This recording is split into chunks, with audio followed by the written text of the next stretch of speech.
Lost in the dark.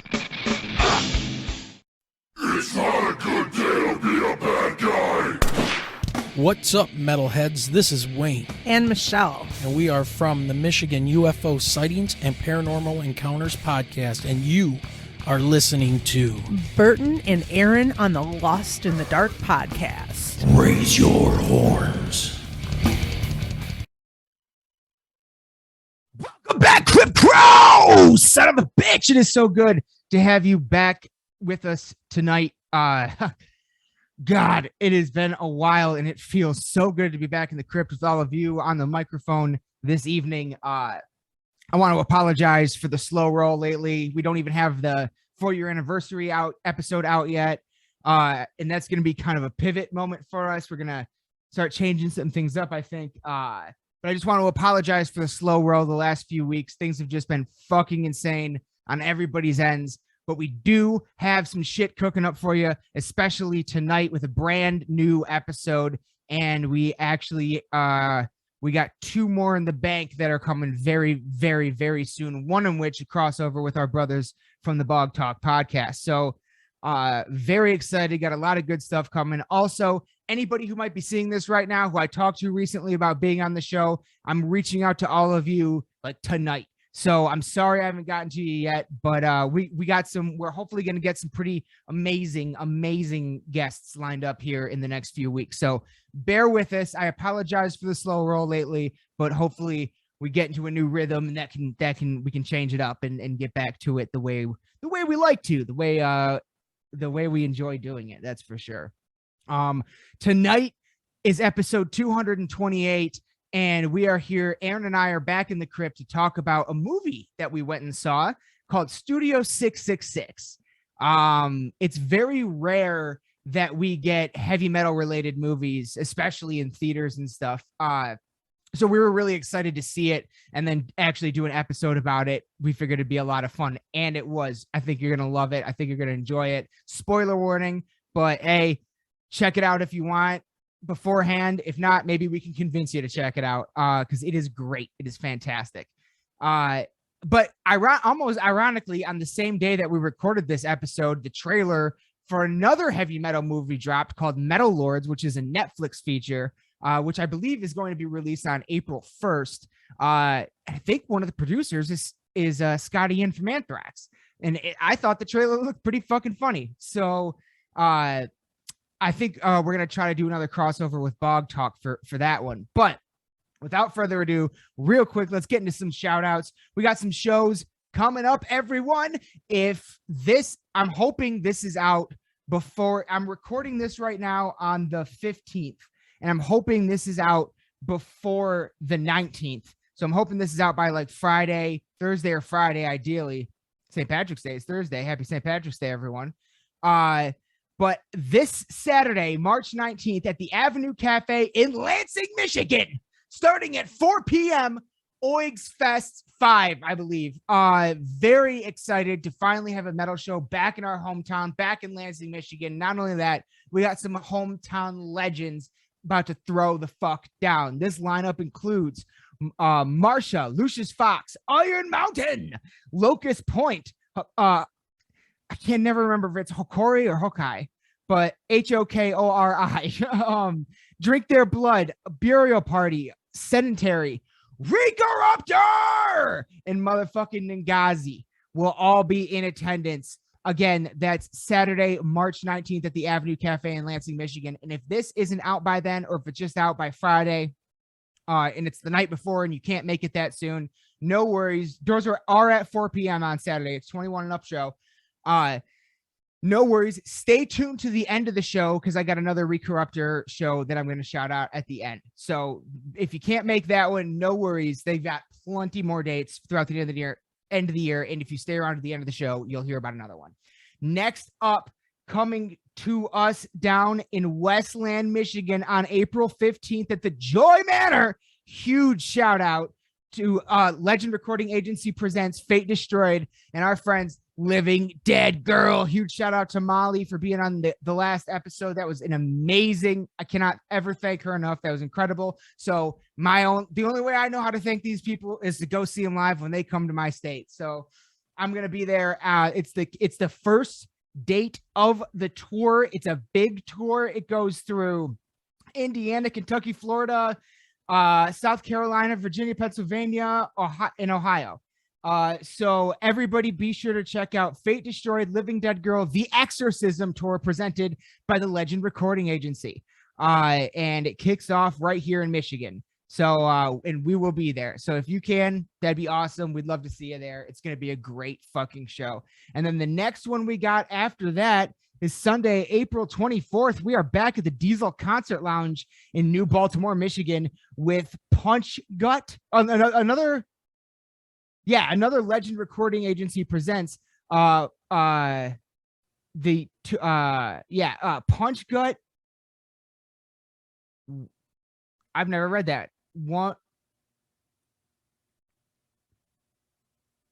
Onsei Crowley? On Onsey Crowley. Onsei Crowley, I think is what it says. Fearless, Matriarchs, War, and To Us Below. It's the Welcome to Chaos tour. Our brothers War are going to be there, so of course we got to be too.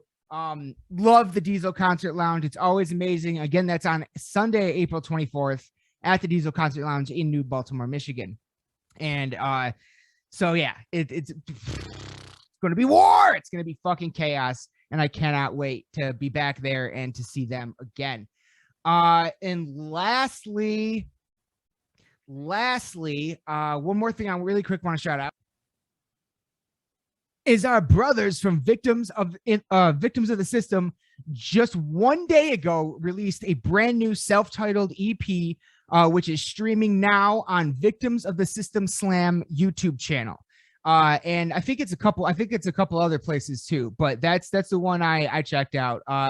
So everybody be sure to check out our brothers. They just released some new material down there in Victims of the System. And then lastly, of course, always, we got a few podcast shout outs real quick. Dipping Milk in Cookies, of course, hosted by Garrett the Cookie Commander Smith and Mike the Master Milker Segovia. Garrett being the guitarist for the great Milwaukee, Wisconsin band Reflection of Flesh, who just ended what sounds like a very successful tour with some other Lost in the Dark legends, Bound by Years, all the way out there from Colorado. Sadly, the Michigan date had to get canceled, so I obviously couldn't go, which did bum me out, but I will be seeing Reflection of Flesh again before the end of the year. They do have some other Michigan dates announced, and fingers crossed we get some more from Bound by Years as well, because I'd love to see them all live again. And I actually told them all that once the tour is over, I'd reach out and have them back all on. So I'll be reaching out to them within the next week or so, I think the tour ends. But yeah, so everybody check out Dipping Milk in Cookies podcast. It's two best friends that try to figure out this thing we call life using friends, guests, and microphones. And they got segments, you know what I mean? And I love all their segments. They do this one called Question of the Week where they ask questions on Facebook, and if you answer it, they give you a shout out on the show, which is fucking awesome. And on top of that, they do the Master Milker's Mysterious Mysteries, where they get into all things strange and paranormal, which I always get a huge kick out of, and I cannot wait to one day finally talk to I have met Garrett. He's a wonderful guy, but I cannot wait also to meet Mike the Master Milker Segovia and really get into some fucking crazy paranormal shit with him. That'd be so much fun. So everybody be sure to check out all things Reflection of Flesh and Dipping Milk in Cookies podcast, available on all platforms. Next up, we got our brothers that we just did a crossover episode over there in the Bog Talk podcast. Join Aaron oh my God, I knew I was gonna fuck that up. Join Alex and Mike from the great band Bogwraith as they dive into all things pop culture. They really these two, like, growing up, I always was like the biggest like comic book nerd that I knew. These two make me go, holy shit, I don't know fucking anything. Like they got knowledge, and it's so much fun to hear them break things down and get into little arguments and like differing opinions on characters and things like that. It's just tremendous fun. So everybody be sure to check out all things Bog Wraith and the Bog Talk podcast. Last but never least, our family from Detroit, coming to you from the glacial dumping ground known as the Michigan Basin. Wayne and Michelle are a Michigan-based husband and wife, educator, and podcasting duo that examine UFOs and other paranormal topics within Michigan and beyond. Topics include UFOs, the paranormal, conspiracy theories, ghosts, alternative history, the Michigan Dogman, Bigfoot, cryptids, and all things strange and paranormal. Again, on the Michigan UFO sightings and paranormal encounters podcast. And this is seriously one of my favorite.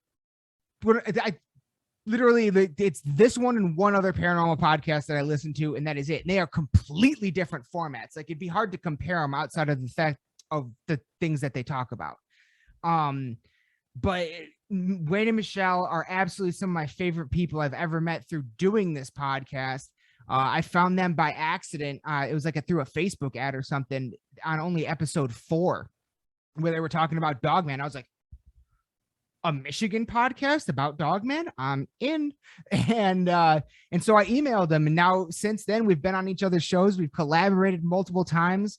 They're absolutely amazing people, and I just patiently await every single new episode that they release, because every single time it's a fascinating conversation that I can't get in. There's even been a few episodes I've listened to twice because I loved it so much.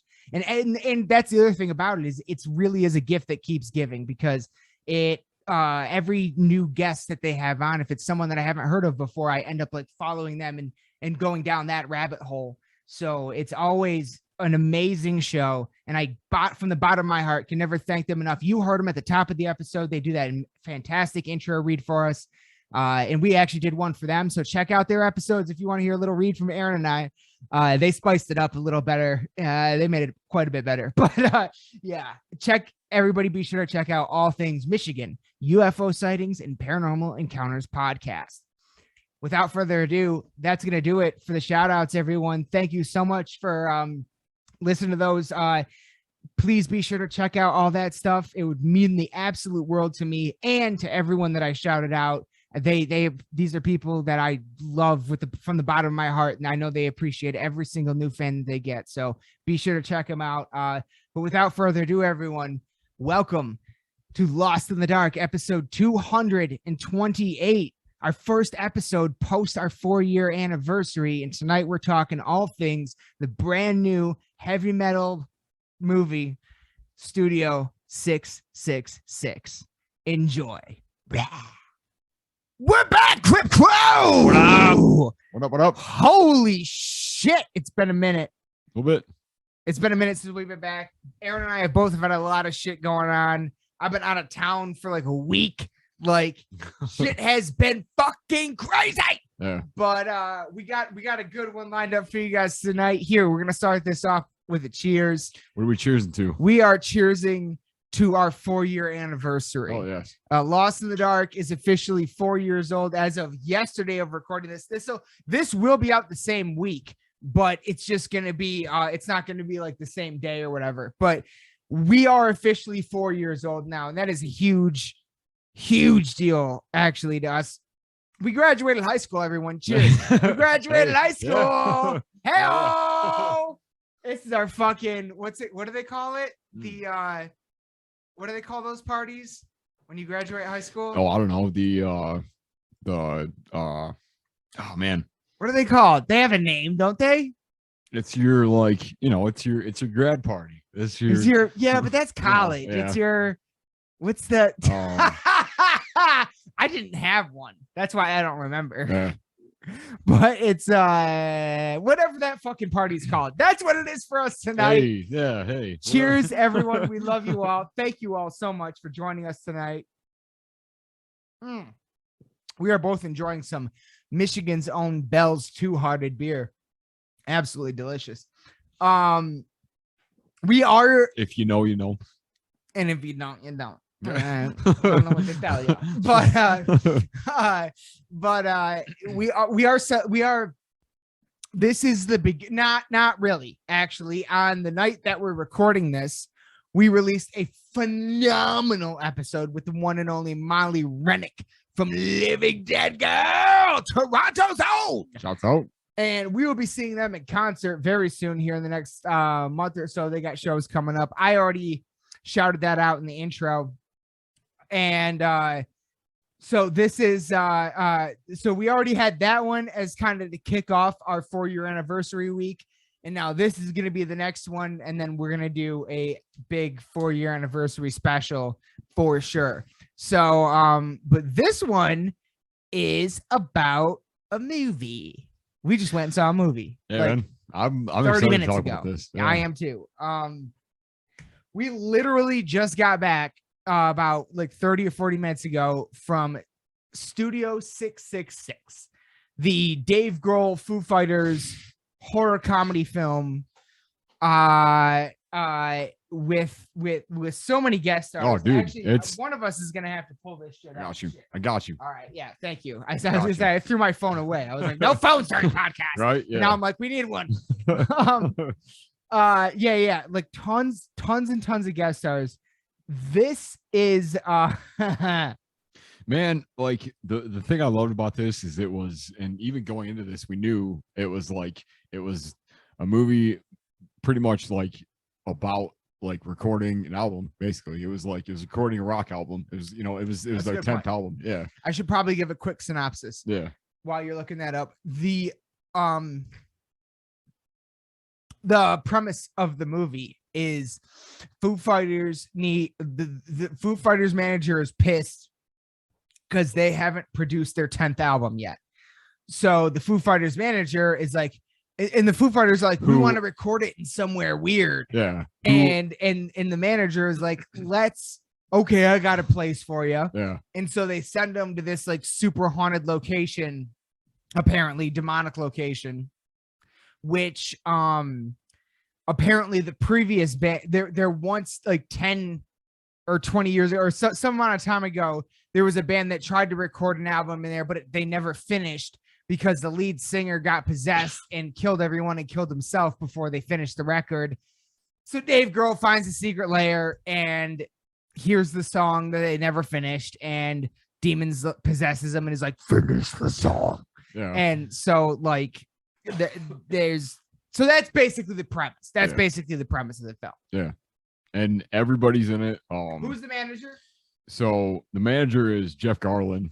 Garland, Who is is- a genius. I love him. He's been in a bunch of shit. He's been, Curb Your Enthusiasm, the Goldbergs. Now, what I want to say, one thing, because I know you're about to get to it. Stop, hang on, stop scrolling. I know you're about to get to it. One thing I want to say is that this movie, to me, and this is why, Aaron, we need to start a short series on Lost in the Dark podcast of massively underrated movies that we love. And 100%, and those two of those movies, for me, the number one, hands down, without hesitation, is Strange Wilderness. Absolutely without hesitation. One of the fucking funniest films ever made that nobody has ever seen. Yeah. And then number two. Oh, wait, no. Right there. Number one. That's as far as I needed to go. My bad, because that's what I knew you were about to get to. Jeff Garland is also in Strange Wilderness. Is he? Yes. It's been a while since I've He's seen that. the TV producer. Oh, yeah. He's I like, remember that now. were you guys just standing around while the guy was on fire? He was that guy. Yeah. Yeah. Fucking, so Strange Wilderness number one, Hell Baby number two, Yeah. hands down. And I actually have a list on my phone of all the others. This movie lines up with them. So as soon as I saw Jeff Garland, I was very happy. Yeah. It made me very happy. I was like, this is going to be, it felt like it was going to be, and it's like, and I definitely don't mean that in any kind of like despair. Like, these are movies that are some of my favorite movies. Some of it would be in my top. Jesus Christ. I mean, on the spot, maybe even higher maybe even higher. But on the spot, Hell Baby, Strange Wilderness, and Studio 666 would be in my top 10 to 20 comedies of all time. Yeah. Off the top, I've never actually sat down and written a fucking list or anything like that. Yeah. But like off the top, immediately right next to those kind of movies. Yeah. You know what I mean? Like felt that way, had that same sort of feel. But I genuinely feel like Studio 666, none of them were more geared toward people like us. Yeah, like outside of probably like Pick a Destiny, I would say, like, because that Which and even that was like, that wasn't necessary. That was kind of like okay, a very like niche kind of humor. okay, Like to me, this movie was like, it was made by people who understand the humor of musicians and all, Yes. specifically like rock bands. yes, And like all kind of like playing into the tropes of it, and like, yes, you know, I just like, I don't know, that I guess that was kind of one thing that like that I really enjoyed about it, is that like, that is yes, you know, yeah, yeah. And I'm gonna ruin it for you a little bit right now, because the reason why, like in the theater, I was like, is there an after credit scene? And I actually looked it up, and there's not. yeah, But the reason why I even looked it up is because I literally thought of the perfect after credit scene. It starts off, it opens with Jeff Garlin on the phone with him sending a new band to that house. yo, I like, honestly, And you don't yeah, hear him. You don't know who it is. yeah, And then the camera slowly pulls back, wide shots and it's on Jack and and Kyle. it's Tenacious And D. it's Tenacious Oh my god, D. yeah, Dude, if that's not an after credit scene, I don't know what. I just fuck, but like the only one that compares to that is Samuel L. Jackson as Nick Fury at the end of Iron Man 1. I'm sorry. Fuck everyone. that is, The D yeah, showed up at the end of Studio 666 is the greatest after credit scene honestly, yeah. that never happened. Even if that sequel movie never happened, just to have that, Just be a to thing. have, Yeah. just like Strange Wilderness. Yeah. Because at the end of Strange Wilderness, they set it up for like them looking for like Loch Ness Monster To or something be- like that. Yeah, And they did that, obviously that's never happened. yeah. So like it doesn't even matter. It's just a funny joke at Yeah. the end of the day. It's just a good setup joke. Like, and it lets your imagination go wild. Like I would have killed to see Jack or Kyle in the movie. Like I don't know how they weren't on some level. Yeah. Like it bums me. There was honestly, there's no way in hell Dave Grohl didn't ask him, because all of Dave Grohl's friends were in this movie. I would, yeah. So yeah. there's no way Dave Grohl didn't. It was probably a scheduling thing. There was some Could have been scheduling, filming, pandemic issue Yeah. that prevented it from happening in some way, shape, Man. or form. I guarantee it. Yeah. But if Jack, but that's the Well, other it- thing is I would have wanted them to be in it as the D, Yeah. not anybody else. Some you know what I other mean? yeah. Yeah. Man, like how great would it have been to like just even for a second, just to have like a follow up to the fucking the battle with the devil kind of a situation, because like, Dude, you know, Joe. but Okay, you just trumped my post-credit scene. Dave Grohl, the post-credit scene is they show up, Dave Grohl shows up, he actually turns back into the devil, yeah. and he's But and before they have the pick before of destiny, and it's the before whole, yeah. God damn it, Aaron. You just wrote something. God damn it. Before we get too far ahead of that, let's talk about the movie, because No. I was just starting off with the things Yeah. that I wish would have happened. Yeah. Oh, 100%. But there Yeah. are so many things in this film. That was great. Yeah, man. Yeah. There are so many things in this film that I never thought I would have seen Yeah. that were like, I didn't know how much I wanted this. Yeah. There was so much of that. Now, okay, so we start at the beginning with Jeff Garlin breaking it down. He finds them the house. They go to the house. Who's the actress that is the realtor? Yeah, I was trying to figure that out. She is too. one of I my wasn't sure. favorite Yeah. comedic actresses of all time. I've never seen anything that she's been in that I didn't like. Leslie Grossman. She is fucking amazing. I fucking love her. She was in. She was in a lot of I feel like she's been in a lot of been in a lot of something that like Sandler stuff. I can't remember. Like she's been in a lot of shit that I like a lot. She was in. Oh damn! American Horror Story since 2011. That's what I'm thinking of. Yeah. That's what I'm thinking She's of. in Yes. 10 Things I Hate About You. A bunch of romantic comedies and stuff. Yes. And Yeah. I know she's in yeah. But American Horror Story is probably what I was thinking of. Yeah. Brilliant. I guess Brilliant. I don't. She started in Coven. Oh no. No, she might have been in an asylum too, actually. She She might not have been in Asylum, but she was in Murder House or something like that. Since it says it says 2011, it says 1984, and then it says double something or other.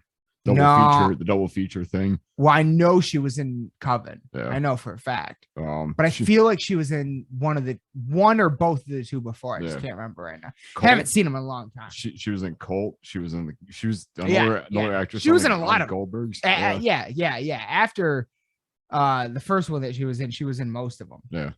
Brilliant. But she's been in a lot of comedy stuff that I love too. Yeah. I Like just can't remember rom-com what type it is. stuff. Yeah. Absolutely great. So she shows up. So we got the Foo Fighters on screen immediately. And then You wanna write a record that makes your dick jump into your mouth again? Like that's happened before. Like what kind of goal is that? Yeah. We want to write a record that makes our dick jump into our mouths. I don't know if that was the exact quote, but that was like It was something like that.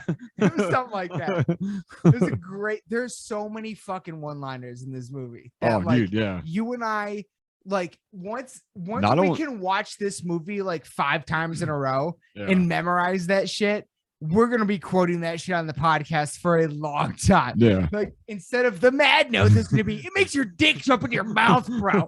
Like, that's what it's gonna be. That's what it's gonna turn into. But it's fucking lots of one-liners, and then so she shows up. She's the realtor. She shows them the house. They go into this certain room. She tells them like the little horror story, and they like Dave Grohl like claps. And then when he claps in this certain room, there's like it's like a clap sound, but then it also goes like it does this weird like demonic like hissing, screaming growl sound all combined. And he's like, that sounds awesome. We should record in here. Yeah. And so there you go. Like that's kind of so. But what were you about to say? Well, I was just saying that because I kept thinking of the Houdini mansion, and I was wondering if some of that was based off of that because and the only thing I know about the Houdini mansion was the fact that Slipknot recorded Volume 3 there, and a lot of like the stories that I was hearing kind of revolved around that, like a lot of the sounds and stuff, and it was just mostly just based on how it looked. Because I felt like there was like a lot of like overgrown vines and stuff, and a lot of like, you know, as far as like the steps and like the architecture was, I feel like it kind of reminded me a lot of the pictures I've seen from the Houdini mansion. So I didn't know if that was kind of like the inspiration for the location of it, or if it was like. As far as I know, it was not. As far as I know, it just reminded me of it, I guess, whether or not it was actually. And we should get into that because before we even got to this point in the film, Aaron and I both noticed cinematography. How do you say that? Cinematography references to Exorcism. Oh, maybe Poltergeist. Maybe like, not. Yeah. I know. You know what I mean? We noticed a lot of like cinematic Yeah, references that's to a whole lot of classic horror films, which we picked up on immediately and we loved. But no, what I know about that what you're referring to is that Dave Grohl literally purchased the house to record an album, and they made jokes about like what if it was haunted, and like what if we made a funny movie about like me killing all of you, and that guy got possessed by a demon, and then he like told it to some movie producer, and then that producer wanted to make it. Like it was all like happenstance. Yeah. So I don't think it was maybe once it started getting made, it was based on it, but like the initial idea, I don't think was that. You know what I mean? No, And I would even, I don't know this for a fact, but I would venture to guess that the house in the film was the house that he purchased. I would guess, but I could be totally wrong. I have no idea. Yeah. I don't. So- Yeah, I'm not saying that anything was based off of just the Houdini mansion stuff. I was just saying that like a lot of what I was seeing kind of reminded me of a lot of the pictures and stuff I saw. Or like from, the Aleister Crowley yeah, mansion. yeah, Or something and like there that. even was references to that in this, 100%. which was They loosely had yeah. I was a little oh my confused. God. I was a little confused by the whole raccoon thing. I thought spoilers. By the way, past this point. What was that? Past this point, we're gonna spoil the shit out of this. So What was the raccoon thing? yeah, that was I because didn't get that. I I've had never heard that before. yeah. Usually it's like But, it's like- like rabbits or like How like much- deer or or anything like goat? that or goats. Yeah, mostly goats. Mostly goats. Yeah, Like, I mean, mostly goats. The Lost in the Dark story. I mean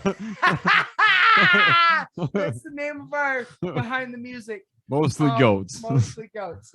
Not a single goat on this Oh podcast my that just God. started, We just, but in hey. two you know. different ways we just made this movie better. The end credit scene, or there's an after credit scene where Tenacious D shows up. Yeah. But during the movie,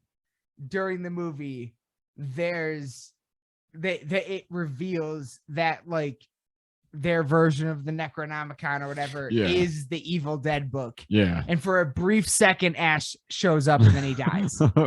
Fair enough. Yeah. Like I Ash, can see that. Like Ash walks in all epic, revs the fucking thing, and then gets his head cut off or Yeah. something. Yeah. Like that would have been epic. That would have been amazing. Like, You know, I like, and that's kind of the thing about it is like the fact that, and maybe I don't know, it's so I'm just meta. kind of thinking about this now, but the fact that a band like the Foo Fighters made this movie and kind of like there was some kind of like meta elements to it where it was like they were the band that was making the song, but I feel like insert any other current modern metal band or like metal band in the past that had has some kind of like a cult type of like I feel like they could like to me what it felt like, I guess, sort of loosely, and maybe this is like too much because it I don't know. Yes and no. Like it kind of reminds me of like a Death Clock episode, like an episode of Metalocalypse, where there was the moments where they recorded the song and they were like listening back to it, but then there was moments of like the crazy shit that was happening in between. I didn't even think about that. Just now I'm kind of piecing this together, honestly. That is a But- good, that's a very good point. It is loosely that. Yeah. In it, but But I also feel like it kind of stands on its own where like yes, it's this like I feel like there was a lot of to kind of back up, I suppose, like there was a lot of like care given into it with Dave Grohl being the guy that he is and being like as into the whole like recording process as he is and stuff. Like I feel like there was a lot of kind of care given into the actual like what goes into the creative process, and that was kind of one of the things that I enjoyed about it was like how many of the shots were like, especially in the early minutes of the movie where it was like where you could like kind of see him writing and stuff and like trying to like piece these things together, or like when they were all sitting in the same room and he was playing riffs off of their own songs and he was like, yeah, that's one of the funniest Yeah. scenes in the movie. Oh, yeah, dude, no, yeah. that's a great song. You wrote it 20 years ago. Yeah. Like, And that's like that's how just sometimes that's how it feels, like you try to write something and it just sounds like something that you've written before, and it's like, yeah. Like or it sounds like something else that's already been written and stuff. And like This- honestly, like one of the things that I loved about it was the whole God, what was it? Who was the guy that he was trying to rip off, that he was playing the song on the piano? Lionel Richie? Yeah, and he shows up in his Yeah. dream and he's Yeah. like, no, I can stop- still hear. Hold on. stop playing my fucking song, stop playing my shit. Like, yeah. I love that song. Yeah. I love playing that song. Yeah. No, it's all good. Just the lighting of Yeah. everything. Real hot. Yeah. Sorry, No. Yeah. I didn't even think about that. we haven't been in here in a while. So, sorry about that. It's all good. Yeah. Uh, No, this is way more comfortable. There we go. Yeah. But yeah, no. That scene was fucking amazing. He like visioned like Lionel. He's like, dude, I my love that song, fucking but song. that's my fucking Yeah. song. Yeah. Yeah. So yeah. They kind of like get into the fucking house. And also the part about and I guess it happens a little bit later on in the movie, but there's a part where you first meet Whitney Cummings' character. Hang on. We'll get. I want to I want to have that stand on itself. Yeah. But like, so we get to the fucking house. We go through the whole fucking thing of the realtor. He fucking claps. If you've seen the trailer. Oh no, we're way uneven there. Sorry. He kind of like claps and all that shit and fucking. There we go. Now you got Bob Wraith behind you. And he kind of fucking like does all that. We do all that, and and then he starts to get like possessed. And then no, but then after the decision is made that this is where we're gonna record the album, who shows up? The neighbor next door. No, Oh no. the one, the only Terry motherfucking King. Oh yeah. Who's supposed to be the initial producer? He's sorry. like the roadie producer. Like Yeah. he's like setting up the equipment. Like I don't think producers are roadies in any. You know what I mean? Like it was totally being a roadie. Yeah. He was like wiring. He's like, who the fuck wired up this house? Yeah. Yeah. And then he gets fried. Spoilers. Yeah. Well, even before that, like I guess he's just kind of like the initial sound tech for it. Some kind of like sound guy for the Foo Fighters. Is basically who they're saying Carrie motherfucking King is. Like, oh yeah, he's our sound guy. This guy who's like the greatest again thrash metal guitarist. But yeah, by the way, the fact that they made him be like their own like roadie, like engineer kind of guy is hilarious. That's probably what an engineer. I also feel like that should be the other way around. Like I feel like Foo Fighters should be Slayers. Yeah. 100%. You know what I mean? That's why there's two folds to that, because that's why it's funny for the people in the know, like you and I, but it's also for the people like you and I, metalheads, who not just metalheads, but metalheads who like respect, that have the Viking metalheads, that fucking have like respect for shit, and aren't like elitist. Fucking, you see that, and it's like a tip of the hat. You know what I mean? It's like, oh dude, it's like this is that was, you know what I mean? It's respect. It's a motion of respect. And like that's important to me. Like, and the fact that the king of thrash metal, Kerry King, the king of thrash metal, you know, like fucking respected the Foo Fighters in that way. And not that they haven't been before. I have respected personally myself the Foo Fighters for many, many, many, many years now. Ever since I saw them perform, I think it was a Download Festival about 10, 15 years ago. I saw it. They were, it must have been closer to 10 years ago, because they were streaming it. So it must have been closer to 10 as opposed to 15 years ago. You know what I mean? But because it was streaming, but at Foo Fighters brought Lemmy out on stage to play with them. And ever since then, I've respected the Foo Fighters. Ever since I saw Lemmy play, I was like, all right, Lemmy, all right. And now Carrie is in their movie, like the king. So no. It's just like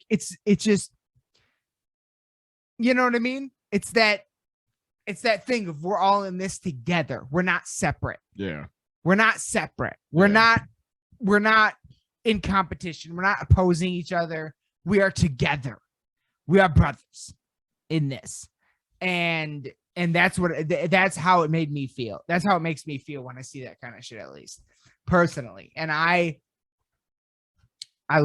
that's that's what attracted me to heavy metal to begin with. Was before I found heavy metal, I had nothing.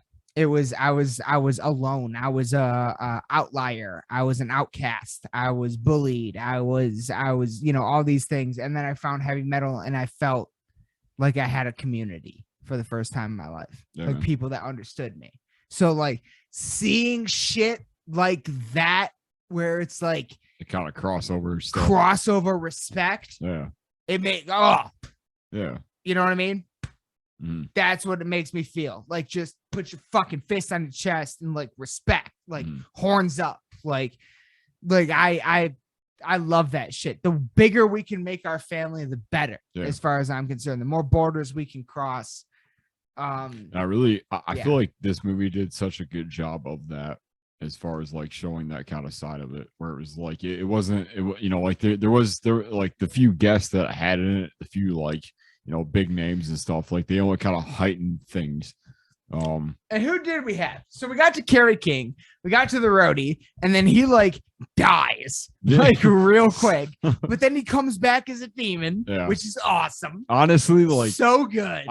my only complaint about it, and I Is- remember saying this, was I wish that he was a bigger part of the movie. Like I wish he had been in it a little bit. Like yeah. give him like the He's first in- half at least. He's in Dave's dreams, telling him to make it more heavy. Like, But as like You know a what I mean? full on yeah, demon. yeah. Like it to the in so much makeup to the point where it takes you a second to be like, oh, that's Kerry King. That's yeah, Like, yeah. and, like he's in so much exactly. makeup, but like, and he's got tattoos already. So it like the fact that he was in that much makeup is kind of crazy. Mhm. But then yeah, that's about when Dave like gets up out of bed, goes down, discovers like the basement, and like gets possessed by the book with the raccoon and all that stuff. And the fucking and that's when he hears the you know what I just realized?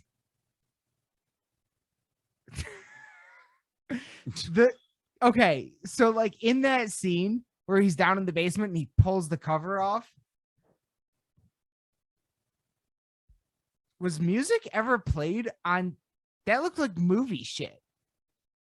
What do you mean? Like those big circles on the fucking thing. That looked like I've only ever seen that portrayed as like film. I've never seen that portrayed as music. Oh yeah. When he goes downstairs and like uncovers the sound stuff. Yeah. That's all like analog recording. Yeah. That's what That it was literally looked like. Yeah. Really? That was how it used to be. Is Because like, that's how film used to look too. have you ever? Yeah. It's same kind of system. I didn't know that. Yeah. How? Because Yeah. I was sitting there waiting for him to put on a projector Yeah. when Oh, he uncovered that. the same way that you record, or I suppose that like I mean, I don't know how it works with film, but I know that like with sound, there used to be a way where you could record it analog, which was like with everything set up, and it would just like be put on tape. So everything that you were playing through would have to be perfect to what was going on and stuff. And it was before the whole digital thing, before you could copy and paste, and that was Of course. and that was I guess that wasn't really anything I thought about before we started, but yeah, like that was like the fact that they showed that was interesting, because it was struck me because I thought we were about to see like a projector, and then we never did. We just heard a song. Yeah. And I was like, wait, isn't that like Yeah. movie shit, not music shit? Yeah. I didn't know that music was recorded like that. Yeah, man. That's Wow. all like, it's all like reels, it's all like, but you had to be, and that's like old school recording shit. That's like, you had to be on with what you were playing. Otherwise you had to like strike the entire tape, and you had to like, that was why like, back in like, when recordings were like fresh, and when it was like, when that was like, you had one take to do everything.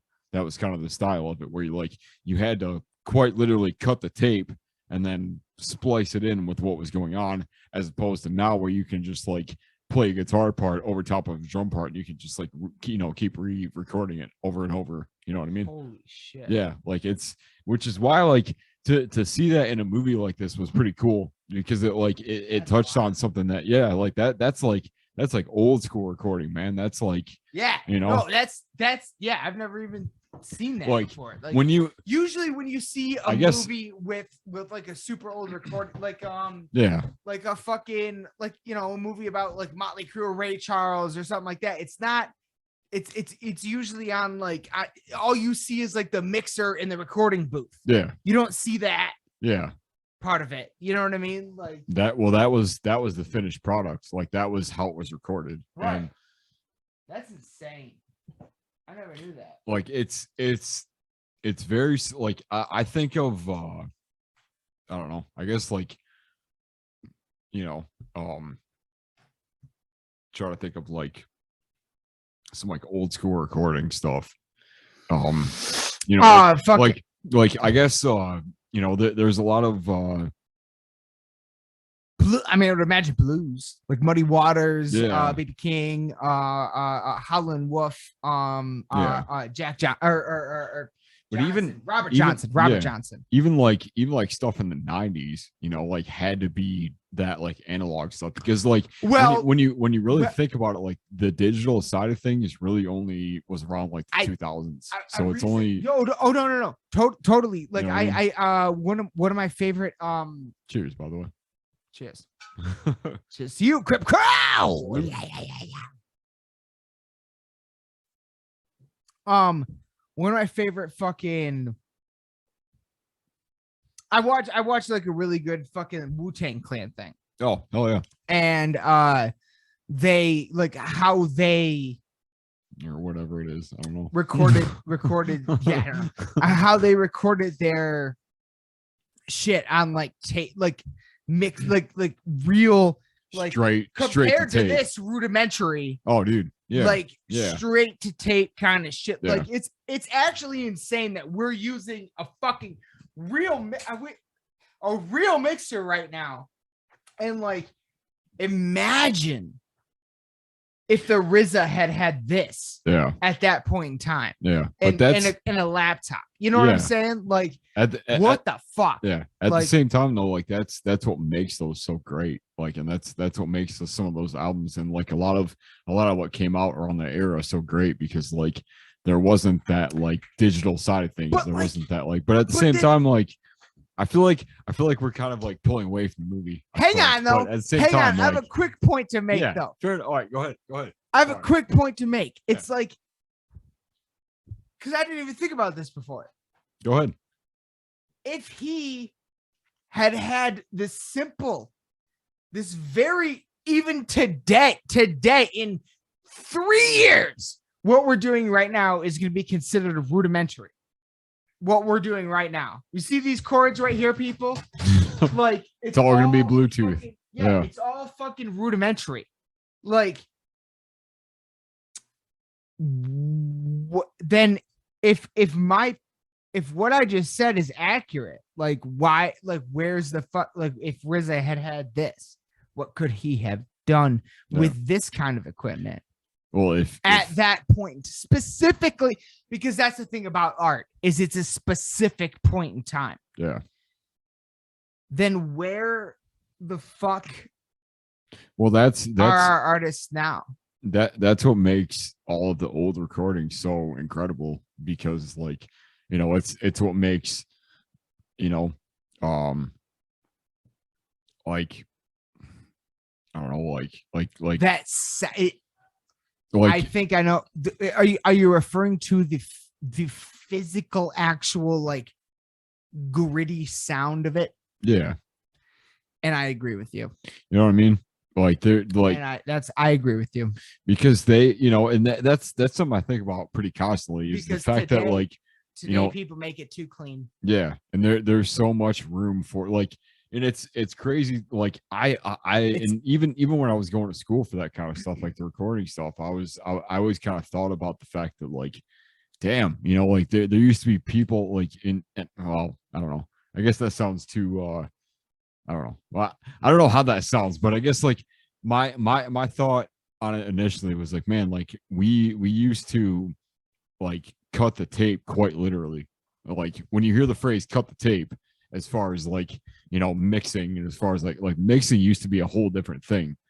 And the fact that like, it's gotten to this point where it's like you can separate a track and cut it a certain way and have it mix up with everything else so simply, instead of just having to record it perfectly. You know what I mean? Like there's that kind of element of like, moving things around and like doing things, differently than we used to, I suppose. But which also, like, I don't know what that has to do with the movie. No, but like, hang on, no, we're not getting back to the movie yet. We're on a different. We're yeah, on a tangent. Yeah. Fuck it. Like, I guess we're on a tangent. Fucking, you are 100% correct. I guess there is like, a factor of like what I will say about the, like, the movie and stuff, and like what it kind of like, just the care for the recording process and how it felt like a band used to be going into the studio. And like that was one of the things that I loved about it, was how it started initially. Was like, you guys have a 10th record to make, you have this other thing that you got to do, and like the writer's block process of it, which is, oh shit, turn it around. Oh shit, Beat it, brown eye, we're okay. brown eye. Yeah.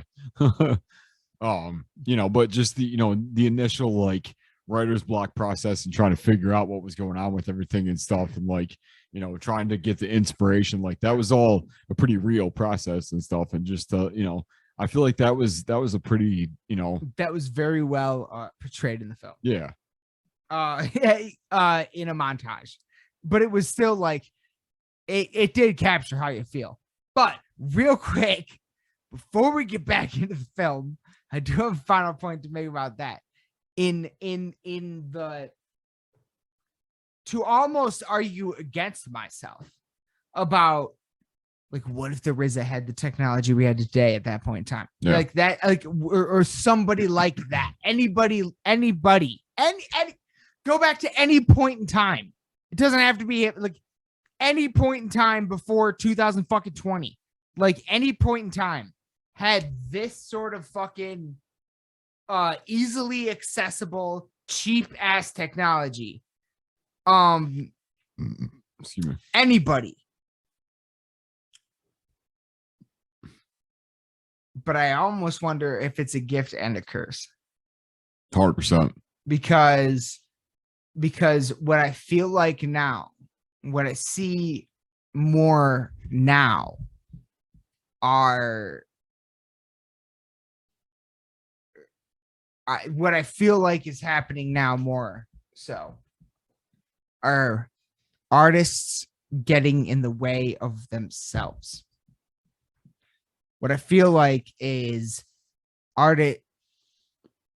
something to your point. How do you know when a song is done? Well, that's the great question. I don't think you do. I don't think you do. Yeah. I think you do it and you release it and see how it goes. And then you go from there. Like I don't even know what that means entirely. I don't even know what that means because I've never put out a song. I've only put out I have, but I'm in MySpace dates. Like that doesn't even count. That doesn't count anymore. No. That does not count. That does not count. I get what you're saying. All I put out in modern times are podcasts. Yeah. So what I genuinely do feel like so many bands get in the way of themselves of like, this isn't quite right. And now sometimes,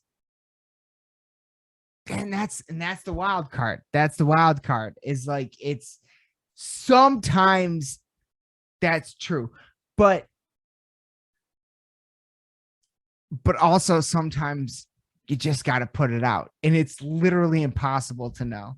Yeah. Like that's the thing. Oh, dude. That's the thing. Yeah. Who knows what's going to be the hit? Who knows what's going to be the, yeah. But it's just so many times. Like, I feel like I've known bands that to get into the way of themselves of like they'll show me something and then they'll never release it. And I'm like, dude, like, trust me on this one. Like, but then but who am I? I'm nobody. You know what I mean? Like, like, so it's so fucking hard.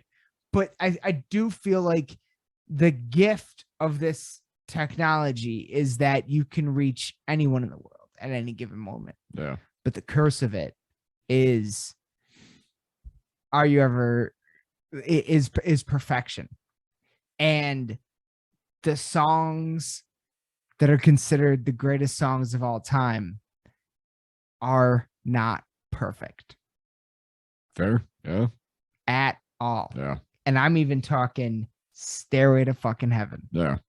Like, Oh, dude, there are mistakes in that song. The amount of times that I've heard stories about bands that put out, like, it's more, I guess it's more so like one hit wonder type bands, but I suppose, like, you know, bands that have put out singles have gotten big off of that.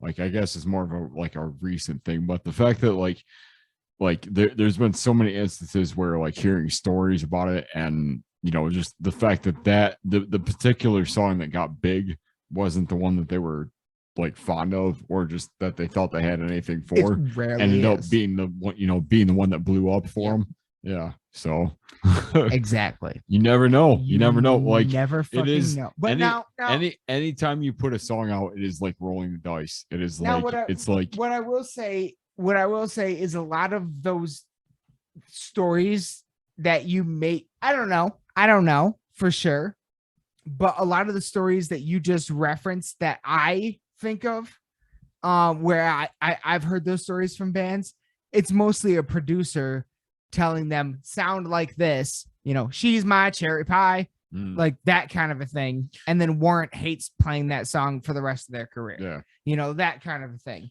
Well, it's Wait and Bleed. Like, it's that was a like, producer song. They like the label pretty much wanted them to make like a bunch of Wait and Bleeds for Iowa. Oh, And so then, it was they made that and then the label wanted them to make that. Yeah. And See, it was see, like, what it's I'm like, talking- if what we I'm had a talking few about more is of the- those. What I'm talking about is the reverse. Okay. What I'm talking about is the reverse. Is they think they have a band that can make a hit. The producer comes in and is like, write a song like this that sounds nothing like anything else you've ever written or ever would write on your own. And that's cherry pie. Okay. Fair. Yeah. You know, that kind of a thing. Yeah. So, like, it's kind of the reverse of I that. guess so, And yeah. obviously Slipknot did not go down that route. You could argue Metallica did. Anyway, there's no not argument. trying to take a shot. Not trying to take a shot. There's no argument to be made there. That's what happens. But regardless, yeah. Yeah. No, it's like this thing of like, yeah, it's just it's this thing of like perception. You know what I mean? Like, yeah. it's all it's weird. It's very weird. What were we talking? I can't remember. Well, how I got on this. Fuck my ass. We were talking about the fact that the movie kind of got into like the analog versus digital recording type stuff and like the writer's block type of stuff. Right. Okay, now I know. Yeah, digital. Digital versus and analog. how it kind of like forces everybody to try to be perfect. Yeah. And that's what everyone is missing is that nobody wants perfection. Like, where it's that little fucked up shit that ends up being everyone's favorite part of the song. Yeah. Every Honestly. fucking time. Yeah. Every time. Yeah. So it's like, my point, that's what it was. Thank you for bringing me back. That was my whole fucking point of that rant, is that don't try to be fucking, like, love your mistakes. Like, don't try to be perfect. Like, just do it and put it out and see what happens. Like, sometimes the mistakes are the things that people love the most. Yeah. And you never know what's going to hit. And like, don't let yourself hold you back because you don't feel it's perfect enough. And then you never end up releasing anything because you're like, it's not the way I want it. Fuck it. Just, to all of you, I say, hit the fuck it button. What did I always say? Fucking yeah, fuck it button. I wish we had a fucking button right here that just said "fuck it" on it. Hit the fucking fuck. You want to know what fucking started this podcast 4 years ago? Today, the fuck it button. The fuck it button. The fuck it button. I was just like, fuck it. I'm putting this shit out. I don't give a fuck. No. Fuck it. Like, that's all that started this whole fucking thing. Like, that's it. That's it. Just saying fuck it and doing it. So don't get in the way of yourself, I guess is all I'm saying. Yeah. I feel like that a lot of the movie kind of portrays And don't be that, too. afraid to say fuck it. Yeah. Well, and what's weird to me is like they never fully finished the idea of like the band finished the song. Like they finished the, you know. That is a good point. So yeah, like where we're at in the movie at this point. Like basically Dave Grohl gets possessed, ends up seeing a bunch of shit, and then ends up being like a demon that ends up writing this like 36-minute song that well, hang on, no.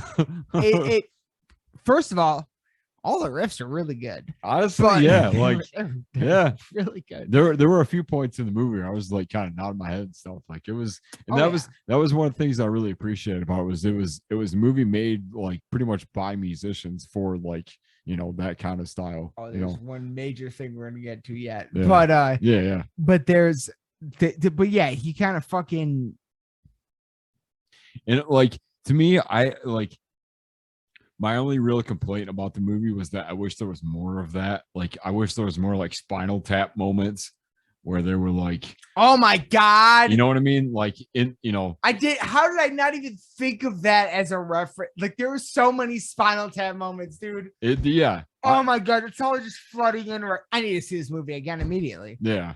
Like I like as far as like the first half of the movie, I felt like it was very Spinal Tap. It's very like, dude, you know, this goes up to 11 or this, like, you know, like those kind of.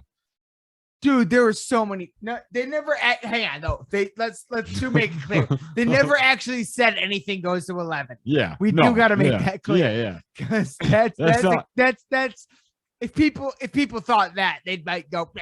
Yeah, you know what I mean. But it was very like, you know, as far as like the first hour or so of the movie, I felt like was very, you know, that kind of style. Is just like a band making an album, you know, or like a band just trying to like figure out what they were doing. But also the next one. But the riffs were actually pretty fucking good. Yeah. And there were so many references to a lot of horror shit. So yeah, they get to the point where they're like Carrie King dies, Grohl gets possessed, and now we're starting to make the album. And then we get into the point, like I genuinely feel like after that, the next scene is like them jamming.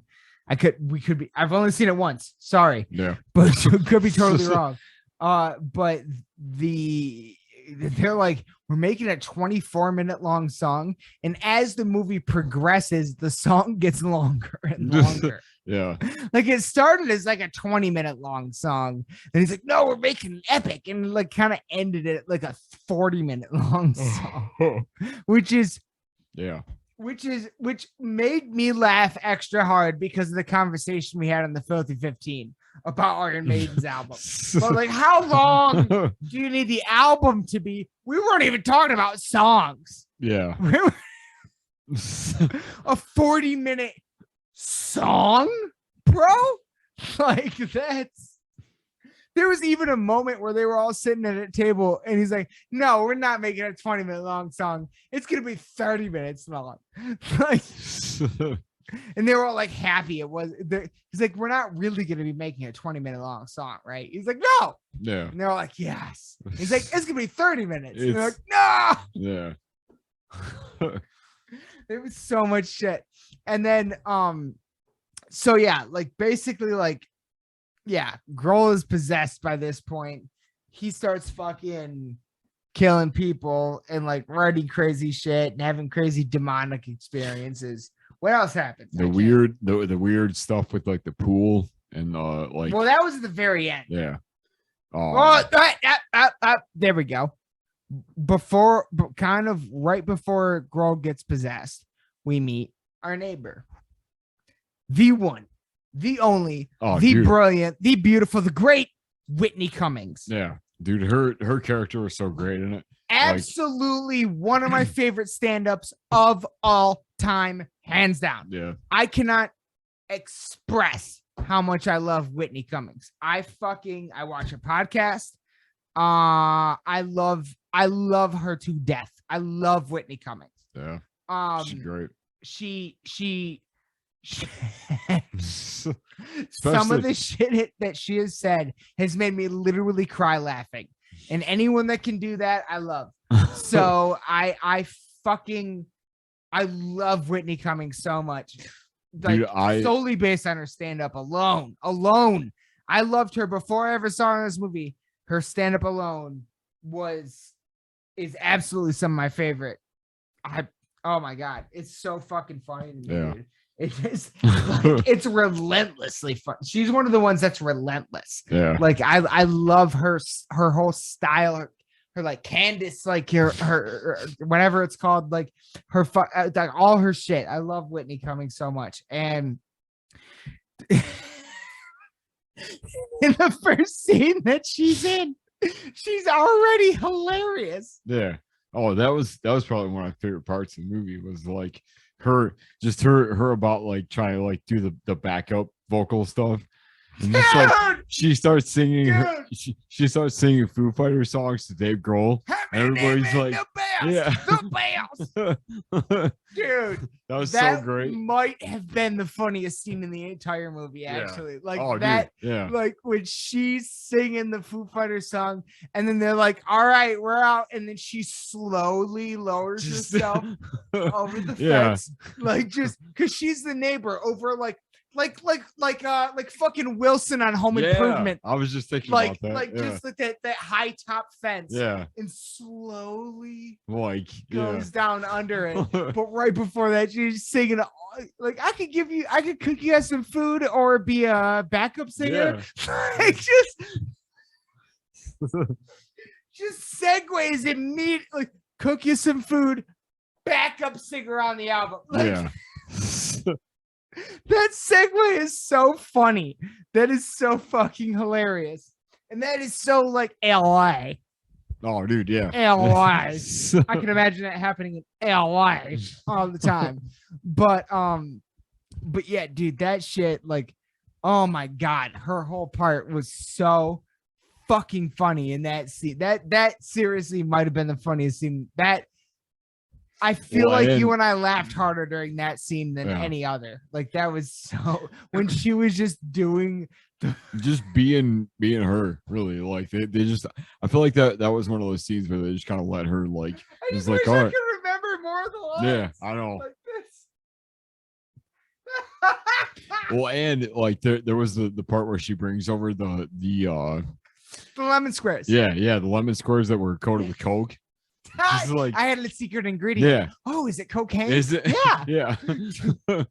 It's my grandma's recipe. Yeah.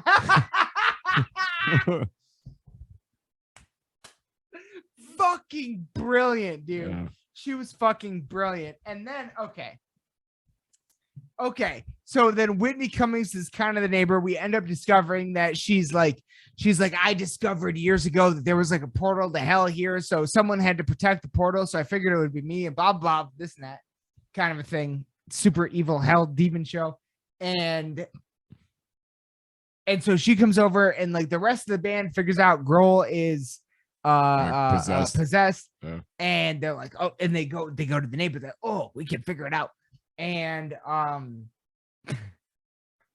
the whole movie, like, I don't even know what instrument he played, to be honest.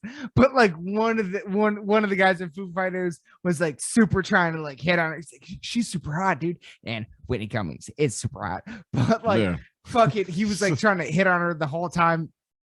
And fucking at that point, they all meet up and she explains the situation to him, and they're like, all right, you go distract Dave, we'll go find the Book of the Dead, and I'll protect, I can't remember her name, but Whitney's character. Yeah. And and then one of the best kills I've ever seen Oh my god. Yeah. on screen. Like, but it's like it like in the context, it was so fucking brilliant. Yeah. We got somebody from the Foo Fighters having sex with Whitney Cummings, and he's on top of her, so it's like a missionary situation, right? And apparently, possessed Dave Grohl Just is like under the bed, chainsaws. and he lights up a chainsaw Yeah. and cuts them both in half from under the bed. Yeah. Like You know how long that blade must have been? Like that was that is you the know what I mean? long. Like, That's you mu- that you're cutting down redwoods with oh, that one, dude, bro. yeah. I mean, easily. but at the same time, where are redwoods? California. fair. Yeah. That's where they were. So it kind of makes sense. yeah. And that, I mean, there's a lot of things that didn't make sense in this movie, like how much fog there was when he was Yeah. complaining about a drought. Yeah. But- yeah. But to have a chainsaw blade that long actually does make sense yeah. in this context. I didn't even think about that. Yeah. That was But he cut both of them in half. that was a pretty brutal scene. And it was- honestly. That was Fucking amazing. Like, how fucking cool. I mean, how fucking dope is that? Like, do you know how much I would have loved to have been like either of them? Like to like be cut in half by a chainsaw on screen. Like, that's so sick, dude. That is so sick. It's very I like love that so well, and, much. like how everything was kind of set up kind of reminded me of like Nightmare on Elm Street, that type of stuff. Like That's another one. We had a lot of Friday the there was a lot 13th, of Halloween. there was that first scene where he was like cutting the bushes up and stuff. And Texture- that was like that was very Halloween. yeah. And this was very Nightmare on Elm Street. Yeah. And then the fucking score, Oh, dude. Yeah. Fucking. Oh shit. John Carpenter. John Carpenter. Yeah. It's And done by also John- upon and he was upon looking up the stuff on it, I realized that he was actually the producer. So he was a fucking producer. yeah. So that was him in the film. Yeah. So John Carpenter was Yeah. also in the Dude, movie. That was another horror legend. icon. Yeah. Oh, I dude. like- yeah. Are you fucking like? There's almost nobody bigger. Yeah. Like, isn't he the guy that made the Halloween music? I don't know if he John Carpenter's film Halloween. Yeah. So yeah, I don't know if he did the score. but I know I that just he was- remembered the yeah. fucking intro credits to Yeah. that movie because it's one of my favorite movies of all time. Oh, dude. Yeah. Easily. Fucking original Halloween. I love that movie so Yeah. much. That fucking theme song was actually my ringtone for many years. Oh yeah. Many years. Yeah. Now it's X-Files. Might switch it back to Halloween now though, honestly. But Yeah. John Carpenter played the studio engineer. Jeff Garland played Jeremy Schill, who was the main guy. Lionel Richie played himself. Of course he did. Yeah. Lionel Richie just shows up out of nowhere. Yeah. And that was- it's dude, fucking one of the funniest parts of the movie. Yeah. I didn't expect that at all. But the fact that he was like, What the fuck? Lionel can't- Richie's in this? you can't play my fucking song. Like, that's my song. Yeah, that's a great song, man. Yeah. I love that. But you can't fucking But you play that. can't- It's my song. Yeah. It's amazing. Oh yeah. What would you rate this out of 10? Well, do you the think only I just realized. Hang on, what was it? Fuck. God damn it. I just had a really good reference that I wish had showed up in the movie, but now I forgot it. I don't know. I've been drinking too much, as always. But fuck it. Well, no, we gotta get to the end of first of all, Kerry King's kill. We gotta talk about Kerry King's kill. Yeah. Because he was electrocuted. Yeah. And the way they did the special effects, I personally, a lot of people that are younger than us might not like. They might call it corny. But when I see it, I see Ghostbusters. Oh, And- dude. Yeah. And I love that. I love when I see that kind of special effect in a modern day movie. I feel like it's a reference to it. And so I loved that. Yeah, that was good touch. And honestly. then we get to so he's like, we got a 20-minute long song, and then the movie progresses. More people die. The brilliant, the wonderful, the everlasting, unrelenting, hilarious Will Forte is the delivery guy. Oh yeah, Who- I who- forgot about that. Who shows up twice and is just that no matter what he does, it makes me smile. Like Will Forte on screen just makes me smile. Yeah. I love him so much. What was the name of the band? It was like Skeletal. Fuck my ass. What was it? It was. Oh my god. No, yeah, please find that. Please real- find that immediately, because it's actually good. It's a real simple like medical Yeah. It's term. medical. It's like skeletal fragments, maybe. no, No? it's not that metal. That's more metal than what it actually is. It's like oh shit. I meant to remember that too. Fuck. Just fucking look up. You know what? God damn it, my phone's too far away. Damn it. I feel like it's something to do with bone. Yeah, it is. It is. I just can't remember what. Oh my god, it's very medical though. You're right. Yeah, It's like a medical term. Fuck. Oh, this is gonna bug me until you find it. But yeah, Will Forte. I'll go on until you. Regardless, yeah. But Will Forte, genius as always. Like there's nothing I've ever seen Will Forte in that I didn't like.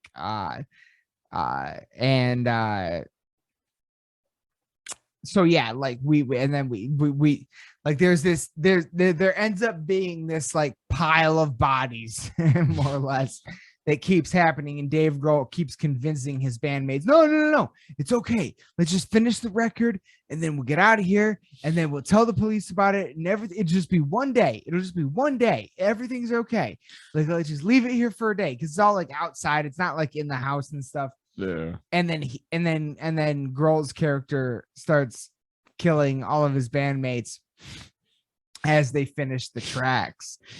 And then the realtor, and then at the very end, it's just three of them left. And then they make the classic horror film mistake, which I feel like was a on purpose trope. Where they leave Grohl alone, and the last two surviving members go off alone, and they try to get the van to get out of there.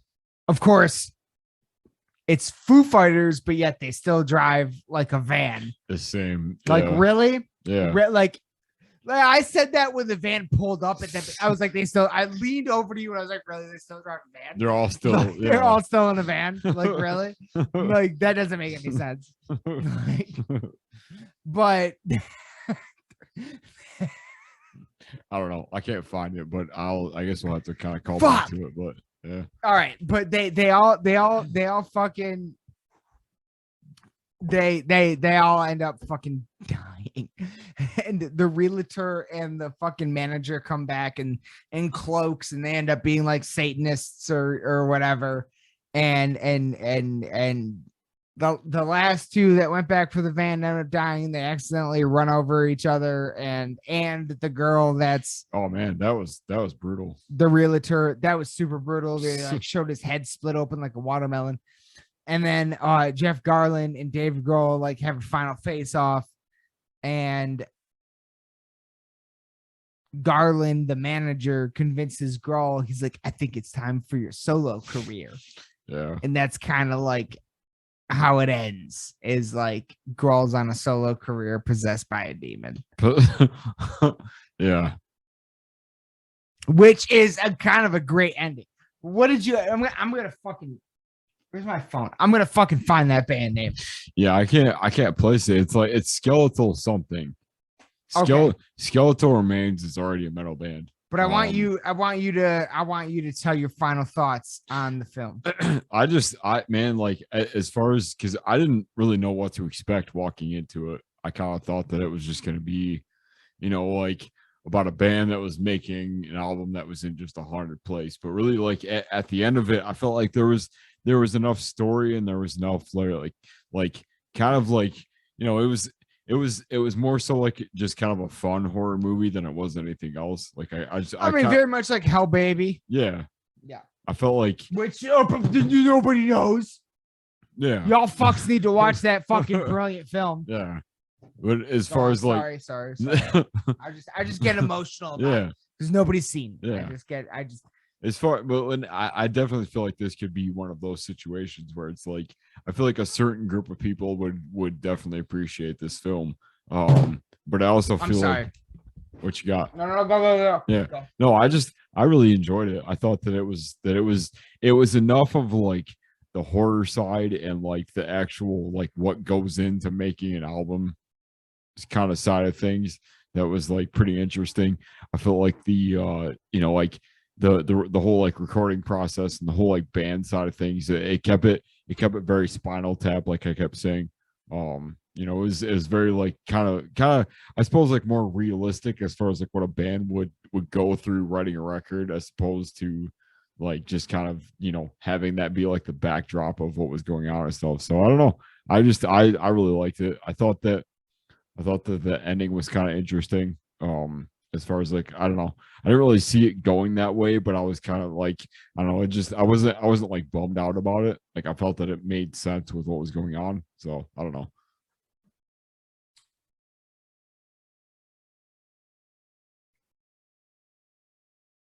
That was it. Yeah. There's one thing we haven't talked about. That's the thing is I feel like we're kind of missing out on something. The one of the funniest jokes in the entire film. Like now, there were a lot of like one of the things that I feel like both of us loved about this movie is how many like super inside jokes there are. Oh, dude, yeah. To people that have ever not just like been in a band, but have ever been a roadie, have ever been an engineer, like and like have been any part of a band at all. Yeah, that like music, there was the like music humor kind of stuff, like the recording stuff. Yeah. And what was the biggest one, dude? What was the funniest fucking one? The part where they were like recording the drums and stuff, doing all the drum recording stuff. No, that's not what you're thinking. It's an L. Oh yeah, drop L or like dude, the tuning is an L. The tuning is an L. By the way, L doesn't exist. It does not. It's even not exist. a tuning. Yeah, it's not even. I completely forgot about you that. And I both. When he said that, you and I both lost our shit. I completely forgot about that, honestly. As far as like the tuning, he's like, yeah, it's in just L. Like, there's no such fucking thing as an L. Like, yeah. But he's like, it's not like an E with like a harmonica or whatever he like, said. No, it's like just or an upstep or something. Yeah. Like fucking. Is it like no? It's an L. Yeah, it's an L. Yeah. There is no L. There is, yeah. That doesn't exist. I don't know. Like, I guess that was the funniest shit ever. I always like the thing that always gets me about it is like whenever jokes are made like that, and when you kind of understand where they're coming from, is like the people that wrote this understand how ridiculous metal music can be, right? And is like, oh yeah, like oh yeah, drop G, okay, yeah, sure, like that's the lowest. Like every metal band ever is trying to be the lowest tuning, is trying to be like the lowest of the low, and it's like, yeah. It's an L. Yeah. What is that? What does that mean? Yeah. Yeah. And that, yeah, I guess to your point, it ended up like coming up a few more times than it didn't came up a lot, but he did like float it. It's It's an alley. It's in, yeah. He just floats in the background and Yeah. then floats back out. Dude, Yeah. that's Yeah. hysterically funny. And that's Hang on, give me just a second. You keep going. oh my god. No. That was no, everybody fucking god damn it. So just so everybody knows, nowadays when we do these like in studio recordings together, I just use Skype because Skype uses a lot less memory than just like the webcam, so it's a lot easier on our end. Giving you a little behind the scenes here. The only kicker with Skype is that we have no timer. So we have no idea how long we've been going. But you know what? Fuck it. That's okay. Because we love you all. And we love talking to each other. And that's all that matters. And drink it, poo. Cheers. To all you motherfuckers out there. Yeah. But seriously, everybody fucking watch Studio 666. Like, if you are a true motherfucking metalhead, you will love this movie. Like, you will, if you've ever been any part of a band, not in a band necessarily, but any part of a band, you will love the references. You will love this movie. Like, I love this movie. Aaron loves this movie. It's a great fucking movie. So everybody check it the fuck out. Like, yeah, the fact that I feel like it was made by musicians for musicians. Exactly. As far as like there were so many. The L note is Yeah. such a Oh, dude, musician yeah. joke. because that's like, you know, every band is trying to tune lower than the next. You know what I Yeah, mean? it doesn't it's even that- make, and yeah. it's so crazy it doesn't even make sense. So Yeah. it's hilarious to like people that actually play metal. Yeah. Like, that's fucking hilarious. That Like, was why that hit so close to home for me, because I was like, it was like, oh yeah, like what tuning is that? It's like, oh, that's like H. That's like, it's like, what the fuck does that mean? the Like, L. yeah. No, I want fucking Z, bro. yeah. Like, what is the shit?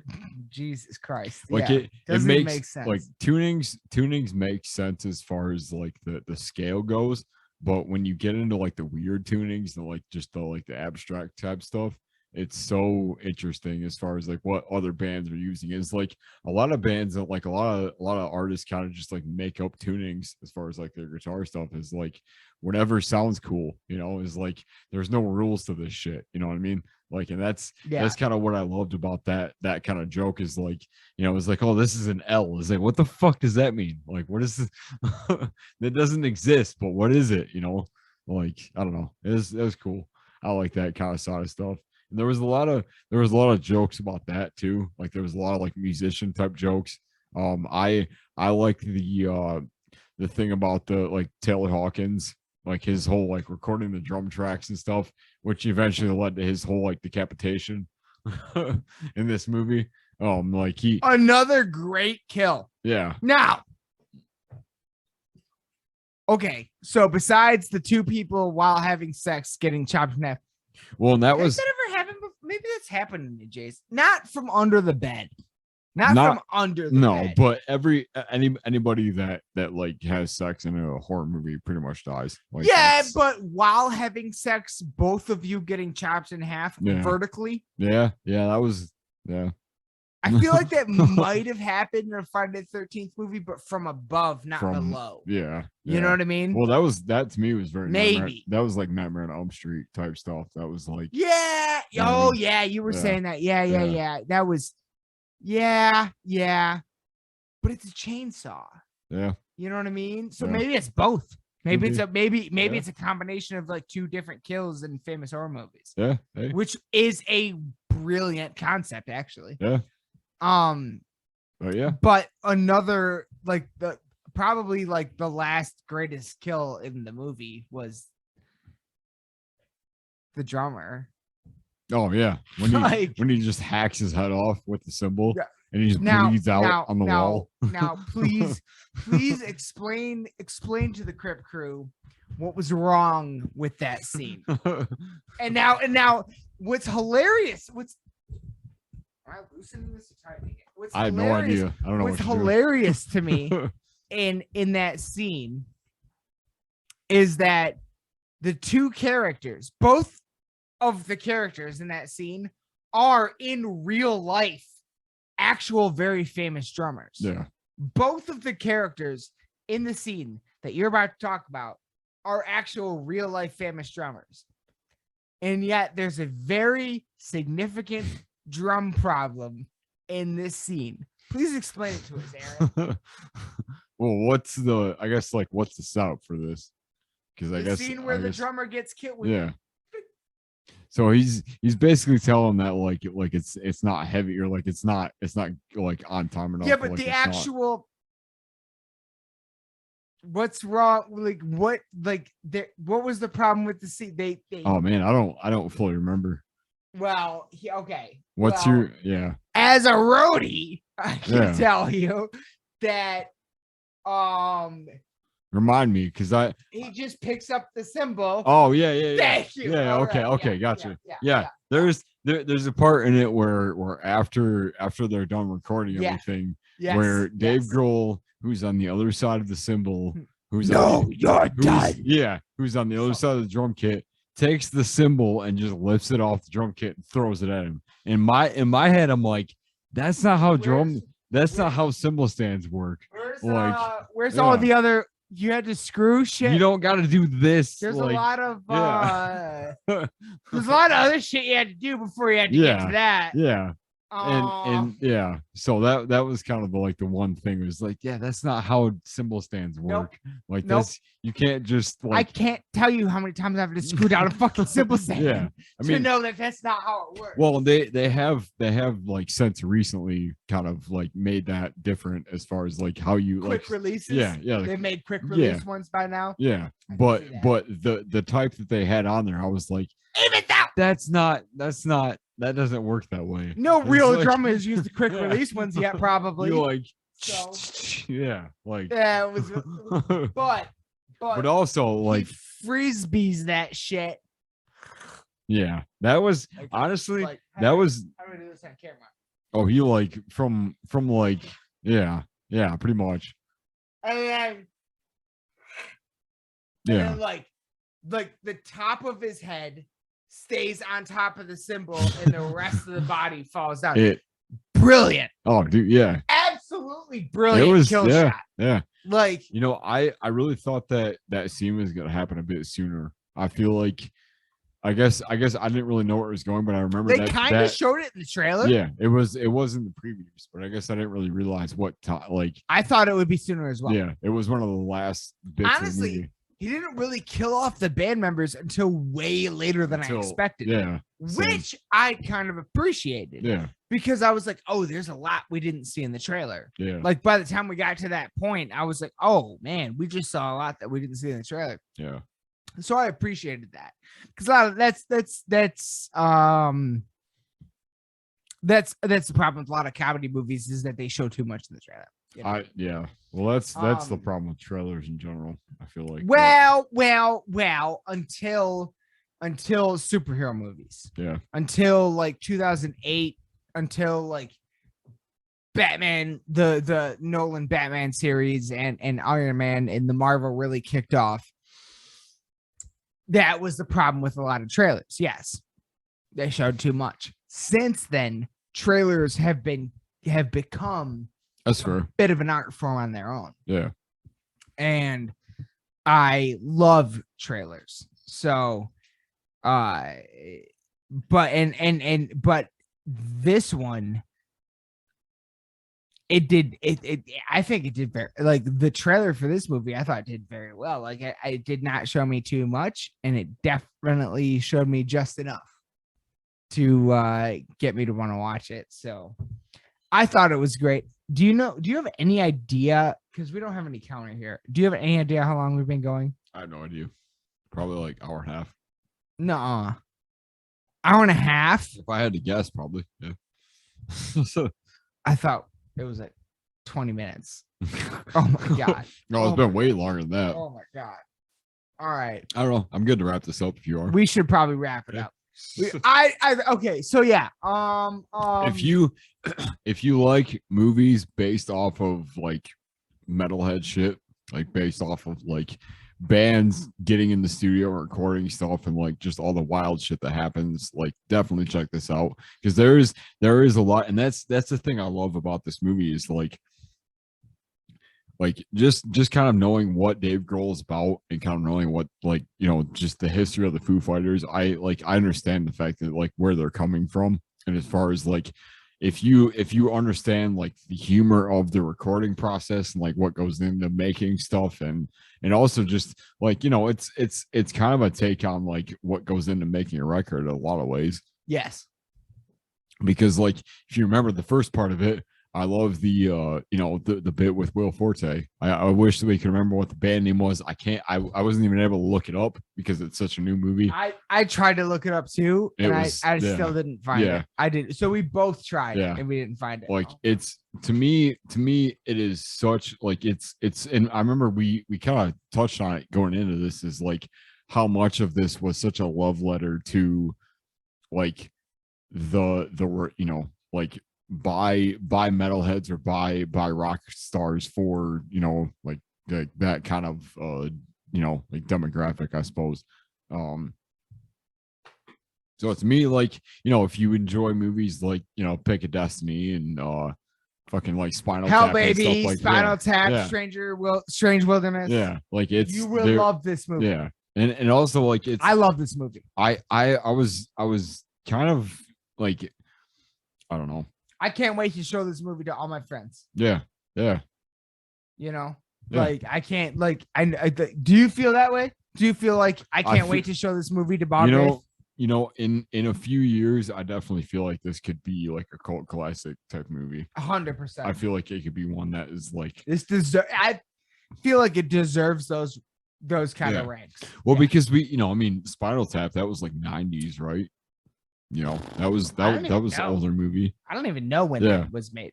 Like we really outside of like Pick of Destiny, which I love that movie, but I don't know when it was made. Albeit a great movie, is like a, you know, is kind of like a weird snapshot, is like a weird you know, it's not so much a movie made by like, you know what, musicians for musicians. It's kind of like, I mean, Pick kind of was, though. Kind of, sort of, yeah. Like, but it also had those like very, Hollywood elements to it. You know it had, yeah, but so did this one with the special effects. Yeah. And all in the big stars like Whitney and Will. Yeah. You know what I mean? Like it definitely had elements. It just bugs me. Like every time a movie like this comes out, it never does well in the box office. But like people like us fucking adore it. Yeah. Like, well, that's what makes it great. And that's why I want to make a podcast about it. Yeah. Because like I want to wave that flag. I want more movies like this to be made. There, you know, in a world of Iron Man and all the superhero movies and Avengers and stuff, as much as I adore Batman and Spider-Man and all these movies, as much as I will be there opening day, first showing of the day, just so I don't get anything spoiled every time. Yeah. I will do that every time for these big superhero movies because I grew up with that shit. But I love, like, there's also a place for these kind of movies. And the only reason, like, I genuinely feel like if they got a push, if they were released at the same time on like a streaming service and got the same kind and got a heavier push, then they would be so much more popular. Because how many, like, through the podcast, through the shows we've seen, through Bandcamp, through Facebook and Instagram and all these different shit that we know about, all these different underground shit that we know about. You know what I mean? Like, that's your target audience. It's not people paying money to go to the theater. Yeah. Your target audience is kids sitting in the basement being real dark and angry. Yeah. Like, Yeah. it's not even your mom's basement. It might be their own basement. Yeah. Like, but they still just feel more comfortable down. I mean, Hey, man. I'm just kind of speaking for myself, I guess. But Yeah, like, man. even if I had my own house, I feel Oh, like dude. I'd still be in the basement. Like, There's- that's where I'm more comfortable. Yeah, dude. But There's darkness everywhere, you know. that's what I'm saying. Yeah. That's what I'm saying. And like, it's just like the comedy. It was, you know, and that's the thing that I loved about it was like as much of the like, you know, the it's kind of like there's almost like three sides to it. It was like, you know, the band side of things as far as like making a record, and then there was the other side of it where it was like, you know, the sort of like outcast kind of side of like trying to make an album that sounded different than everything else. And then there was, you know, the other side of it where it was like, you know, yeah, like I don't know. Like it touched on a lot of things that I didn't realize it was going to. Yeah. And then by the Yeah. end of it, I was like, I guess like I was more kind of surprised by how it ended because it was so like just like drawn out, and it was just like just so simple. It was like, oh, like this is how it is. I was like, oh, so that's it. Like that's just, you know, like It's kind of what the simplicity. but it is, It's yeah. kinda what I And liked that's about it. that's the thing is Yeah. like, yeah, like it didn't need to be this big like grandiose idea. It was like, oh, Right. okay. Like, Right? Exactly. It yeah. was way more ground level. yeah, Like, it was maybe way more Clerks yeah, than Avengers. yeah. You know what I mean? Yeah. Like, yeah. I liked that. Well, apparently, in order to be in a band like that, you need at least one member needs to be possessed. Apparently, like that's what we're talking about. Like, apparently, at least one member needs to be into some kind of other shit to make everything else work. Because You don't want to get me going down that road right now. You that's a whole other thing. Because I'm someone that Yeah, man, 100%. I go into the paranormal. Yeah, but dude. I've Man. recently, I was raised very Catholic. Yeah, I know that. Very Catholic. Yeah, And I let go of that a long time ago. It's no longer. I never was into it. I was always annoyed by it. I never wanted to go to church. It was just shit my parents put me through. You know what I mean? yeah. But I don't know. We try to wrap this up. yeah, What's up? yeah, we should. Yeah, we should. Before I get into this fucking religious shit having to do with That's Odin not what the movie is about. and the All Father. Basically, yeah, straight up. I know where you're headed with it, but basically, like if you enjoy anything remotely heavy, if you enjoy just a good metal movie by fucking No, people that understand what the whole thing is about, yeah. like Yeah, I would what are the- definitely recommend it. What And- are the other ones though? Like Heavy Trip, like that actual Nordic one, like that one on. Come on, you've seen it, haven't you? Have I? The one where they're fucking eating, the guy in the black metal shit is eating the ice cream next to the pretty girl. Oh, I think that's Heavy Trip, isn't it? no, it's a different name, but I know what you're talking about. Yeah. Movies like that, or Necro something or other. Yeah. Lords of Chaos. Yeah. Pick of Destiny. Hell Yeah. Baby, Strange Wilderness. Yeah. Well, and that's something that I feel like we should touch on is like this isn't so much like a serious type of heavy, No, it's it's a comedy horror. Yeah, It's a comedy it horror. is. Yeah. So if you enjoy that type of stuff, That then is I a feel whole like- nother fucking topic I actually was going to touch on. It's like how like movie genres have broken down just as much as music genres. Oh man, yeah. That is, oh, dude. Like, what Jesus. what is Hell Baby? Is it a comedy or is it a horror? Is It yeah. a comedy horror? And is that a 100%. new genre? Yeah. Okay. Yeah. So there we Yeah. go. Dude. So, Oh man, we yeah. could do a whole episode about Yeah, that. we really could. Yeah. We really could. That, and honestly, I didn't really think about it in that sense until now. But that was, yeah. Like, yeah, no. Yeah, I thought about that the other day. I was like, what is that? Like, what is, you know what I mean? Like, what genre? Like, if I were to go into a Blockbuster, sorry, dating myself, but if I were to go into a movie store and rent a movie, where would that be? Yeah. What section would that be in? You know what I'm saying? Like, that's kind of what I was thinking. Well, it's very like Shaun of the Dead. It's very like, you know what I mean? Like that was like, to me, that was one of the first movies that I ever saw that was like, oh, like horror and comedy can be a thing. You know what I mean? Like, I guess in that I guess in that context, the first one I would have seen was My Dad's the Devil. Little Nicky. Little fucking Nicky. Nicky. Yeah, fair enough. Yeah. I'm from the South. the deep South. Yeah. But anyway, yeah, in any case. Brilliant. Yeah. Oh, most no, I'm not gonna say that.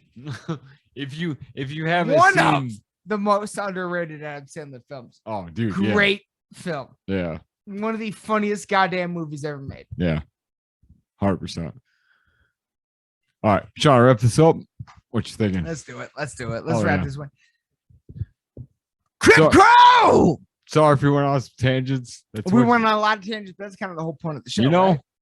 It's kind of like what we do here in the crypt. That's what you watch this shit for. I would hope so. For us to go off on random tangents, you know? Definitely hope so. Yeah. Like at this point, raise your fucking horns and bang your goddamn heads. I'm gonna say that again. But thank you all so much for watching. Check out fucking Studio 6. Yeah, everybody, man. like, support this fucking movie, dude. Please, yeah, no. Seriously, like that's you. Anybody supporting anybody, like, go see it in theaters, or if you don't catch it on streaming, pay for it. Yeah, dude. Like, actually, like, throw a few dollars down. We were the only ones in the theater tonight. I mean, outside of the fact that it was a Monday night, which is, you know, whatever, we were the only ones in that theater. And honestly, I had more fun seeing this than I have in a long time seeing any movie. So that was, you know, just fucking support this shit, watch this shit, see it if you have a chance to, if it's playing near you, because it is so worth it. Like, you will at very most you'll get a good laugh out of it, and you'll be like, hey, like that was exactly what, you know, recording process was for this, or that was like, you know. But beyond that, I feel like it is one of the first movies in a long time that is by musicians for musicians, and specifically by, you know, rock star, or like by like metalheads for metalheads, like people that really truly understand the art of it. So if you're into any of that, like, you know, fucking catch a showing of this, man. Like, it's, you know, support what you love. So that's what I got. If I cannot say that in any kind of a better way. If you know, support what you love, man. Support what you love. And this literally was a film for anybody that loves musicians, especially metalheads. Yeah. And this whole fucking podcast is by and for metalheads, and we don't get very many of these. We do not really get very many of these that feel like they're for us, and this is one of them. 100%. Even if you don't get to go see it in theaters, pay for it. Oh, dude, throw down a few bucks on streaming. Seriously. Just to support it. So maybe a studio will one day pick up another one like it. You know what I mean? This is in the vein of Wayne's, like a demonic Wayne's World, dude. Yeah, like that's 1,000%. You know what I mean? Yeah, like that's kind of a demonic Bill and Ted. Yeah, like that's kind of what this is. If you're, to your point, if you're looking for something a little darker, but also that kind of like still hysterical. Yeah, but also especially if you're like in it. Yeah.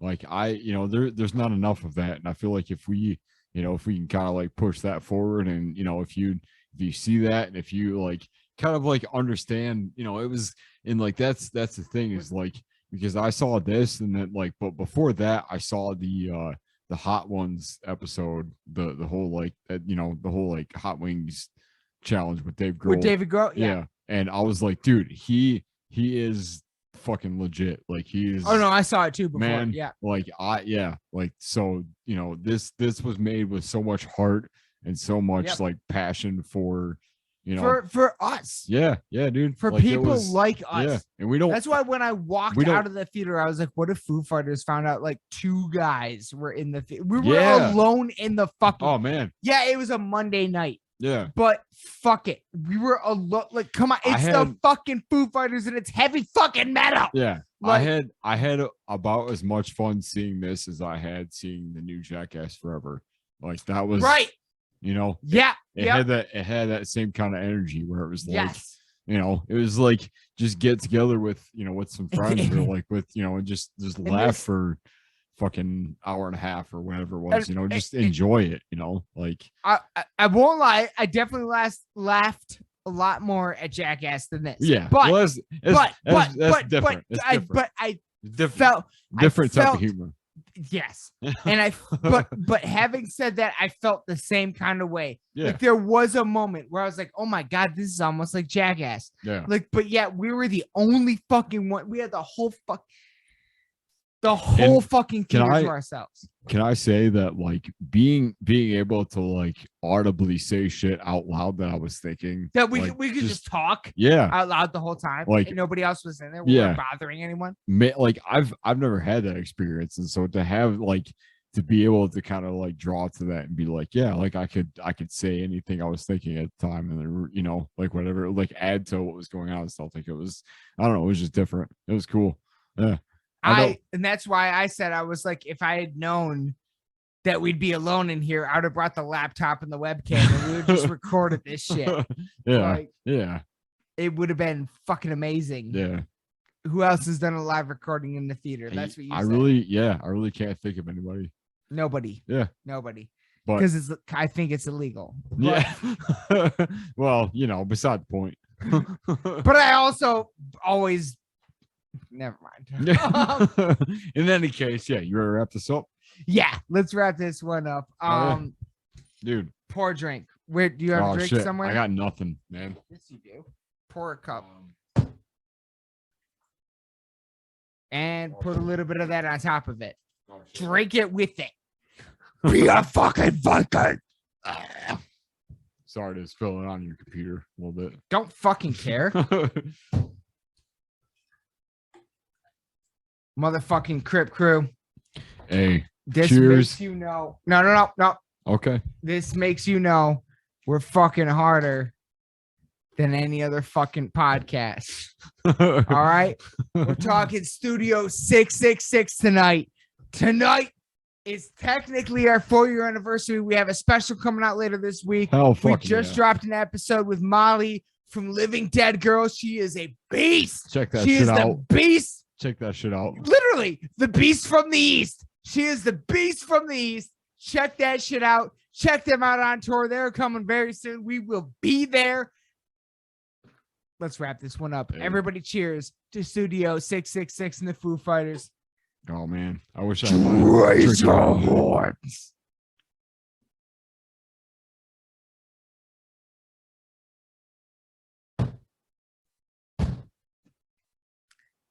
Roar! Raise your horns to Odin and Thor and something else. All right, everyone. Sorry. Try and get it out. Raise your fucking horns. All right, everyone. There it is. Check out Studio 666. We'll be back next time with our 4-year anniversary episode. And then we're going to unleash on you for the 4th year. So hope you all follow us along.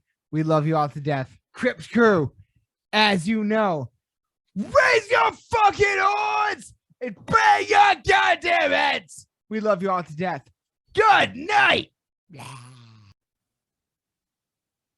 As you can see, we had quite a bit of fun on that one. Oh man, I really, really enjoyed that movie a lot. Like there were so many like super inside jokes that were like totally just like meant for a certain kind of fan.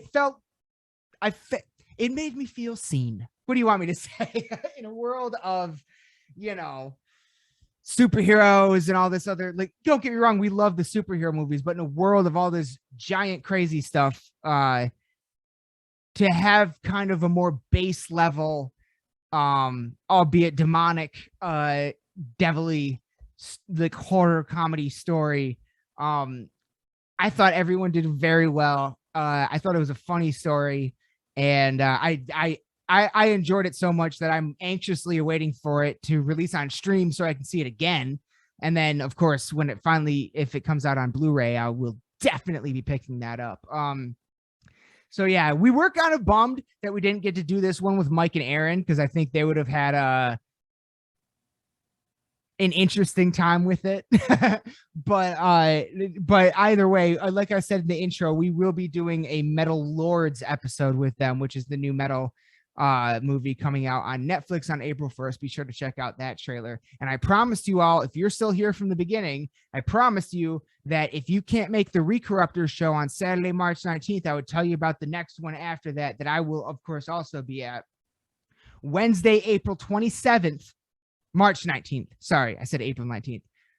If you can't make the one on Saturday, March 19th, which is coming up, if not already passed, Wednesday, April 27th is their next show at Papa Pete's in Kalamazoo, Michigan. And it features Recorruptor, Coffin Talk, Drink Their Blood, Inoculation, Half, and Cognitive. So some of the bands that are going to be at Oigs Fest as well. So if you can't make Oigs Fest but you want to see some of those bands still, Papa Pete's on April 27th.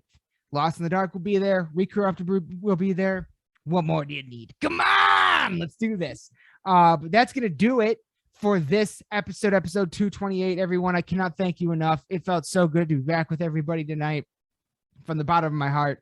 When I go more than a week without doing something on the microphone, I get real antsy. I don't like it. It bothers me. So you guys fucking fuel me. So please show us any love and support if you can in any way, whatever. Reach out, even if it's a private message. We'd love to hear from you.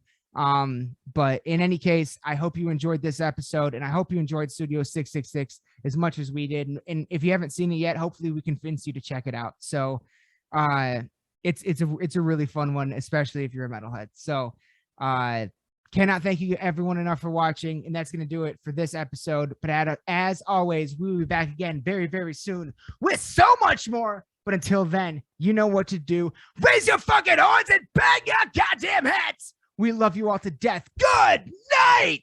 It's not a good day to be a bad guy.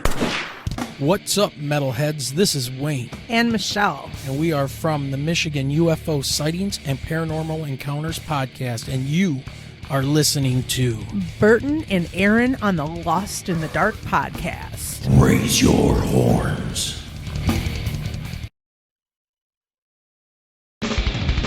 Lost in the dark.